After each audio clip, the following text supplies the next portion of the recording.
ಅಮ್ಮ ಹೋಗಿ ಕಟಿಂಗ್ ಮಾಡಿಸ್ಕೊಬಾ ಊರಿಗೆ ಹೋಗಬೇಕು ಅಂದರು. ಸೊ ಕಟಿಂಗ್ ಶಾಪ್ಗೆ ಹೋಗೋಕ್ಕೂ ಮುಂಚೆ ನಾನು ಫಸ್ಟು ಫಿಶ್ ಶಾಪಿಗೆ ರೀಚ್ ಆದೆ. ಬಿಕಾಸ್ ನಾ ಈ ಒಂದು ಶಾಪಿಂದ ಟಿನ್ ಫಾಯಿಲ್ ಫಿಶ್ನ ತಂದಿದ್ದೆ, ಅದನ್ನ ವಾಪಸ್ ಕೊಡೋದಿತ್ತು.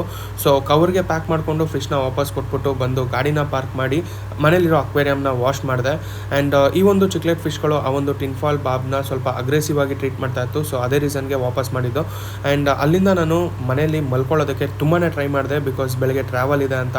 ಬಟ್ ಎಷ್ಟೇ ಟ್ರೈ ಮಾಡಿದ್ರೂ ತಲೆಯಲ್ಲಿ ಒಂದು ವಿಷಯದಿಂದ ನಾನು ಸಿಕ್ಕಾಪಟ್ಟೆ ಡಿಸ್ಟರ್ಬ್ ಆಗಿದೆ. ಆ್ಯಂಡ್ ಆ ಒಂದು ವಿಷಯ ನನ್ನ ಕಣ್ಣಲ್ಲಿ ನೀರು ಬರೋ ಥರ ಮಾಡ್ತೇ ಹೊರತು ನಿದ್ದೆ ಬರೋ ಥರ ಮಾಡಲಿಲ್ಲ. ಆ್ಯಂಡ್ ನಾನು ನಮ್ಮ ಊರಿಗೆ ಸೇರೋ ಗಂಟ ಒಂದೇ ಸಾಂಗ್ನ ಮಲ್ಟಿಪಲ್ ಟೈಮ್ ರಿಪೀಟೆಡ್ ಆಗಿ ಕೇಳ್ತಾ ಇದ್ದೆ. ಆ್ಯಂಡ್ ನನಗೆ ಐಡಿಯಾನೇ ಇಲ್ಲ ನಾನು ಆ ಸಾಂಗ್ನ ಎಷ್ಟು ಸತಿ ಕೇಳಿದೆ ಅಂತ. ಆ್ಯಂಡ್ ಅದೊಂದು ಹಿಂದಿ ಸಾಂಗ್ ಆಗಿತ್ತು. ಆ್ಯಂಡ್ ನಾನು ತುಂಬ ಸತಿ ಅದೇ ಸಾಂಗ್ನ ರಿಪೀಟೆಡ್ ಆಗಿ ಕೇಳ್ತಾ ಇದ್ದೆ. ಆ್ಯಂಡ್ ನಾನು ಮೈಸೂರಿಗೆ ರೀಚ್ ಆಗಿ ಅಲ್ಲಿಂದ ಸರ್ಗೂರ್ ಬಸ್ನ ಹತ್ಕೊಂಡೆ. ಆ್ಯಂಡ್ ಸರ್ಗೂರ್ ಬಸ್ ಹತ್ತಿ ವಿಂಡೋ ಸೀಟಲ್ಲಿ ಕೂತ್ಕೊಂಡೆ. ಆ್ಯಂಡ್ ಲಿಟ್ರಲಿ ಈಗಲೂ ಕೂಡ ನಾನು ಅದೇ ಸಾಂಗ್ನ ಕೇಳ್ತಾ ಇದ್ದೆ.